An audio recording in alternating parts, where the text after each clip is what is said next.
Le partenaire de coopération de Sinovac, l'Institut Butantan au Brésil, a constaté que l'incident en question n'a rien à voir avec le vaccin. Sinovac restera en contact avec la partie brésilienne à ce sujet. Pourtant, la mort du volontaire a incité le Brésil à suspendre lundi les essais du vaccin. Les chercheurs ne savent pas ce qui s'est passé, mais le gouvernement de Sao Paulo qualifie cette mort de suicide, bien qu'il affirme qu'une enquête plus approfondie est nécessaire. En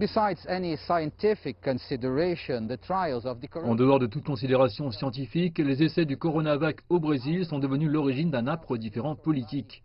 Quelques heures après que l'organisme de réglementation sanitaire du pays, Anvisa, a suspendu les tests avec le vaccin chinois, le président Jair Bolsonaro a écrit dans un article sur les réseaux sociaux qu'il s'agissait d'une nouvelle victoire pour Jair Bolsonaro contre le gouverneur de Sao Paulo, João Doria Júnior. La question est de savoir si cette décision était liée à la rivalité politique en cours entre Bolsonaro et João Doria, qui a signé l'accord avec le fabricant chinois de vaccins Sinovac Biotech pour tester et produire son vaccin ici. Doria est considéré comme un concurrent potentiel sérieux de Bolsonaro aux élections présidentielles de 2022. Les autorités de Sao Paulo ont réagi avec colère à la décision fédérale de suspendre les tests, rendue publique le même jour de l'annonce par l'État de l'arrivée plus tard ce mois-ci des 120 000 premières doses de Coronavac et le début de la construction d'une usine pour fabriquer le vaccin ici.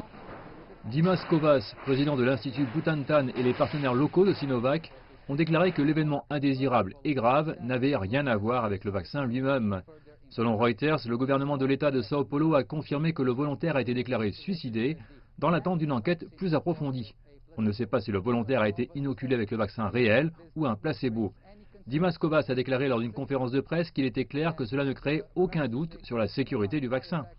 Sinovac a déclaré qu'il était confiant dans l'innocuité du vaccin. Coronavac a déjà été administré à des milliers de personnes en Chine en cas d'urgence. L'événement n'avait aucun rapport avec le vaccin. Il n'y a aucun rapport avec le vaccin. Cela suffit, de mon point de vue, pour assurer à ceux qui se sont portés volontaires qu'ils n'ont pas à s'inquiéter. C'est le vaccin le plus sûr de tous ceux qui sont à l'essai maintenant. C'est un vaccin qui n'a pas eu d'effets indésirables graves, contrairement à d'autres vaccins qui ont eu des effets indésirables graves. Le régulateur de la santé brésilien, Anvisa, a répondu que son analyse était purement technique et qu'il avait besoin de toutes les informations sur l'affaire pour prendre une décision. 4 vaccins contre le Coronavac sont actuellement testés au Brésil. Beaucoup dans le pays espèrent que les vaccinations de masse pourront commencer début 2021 ou même d'ici la fin de cette année.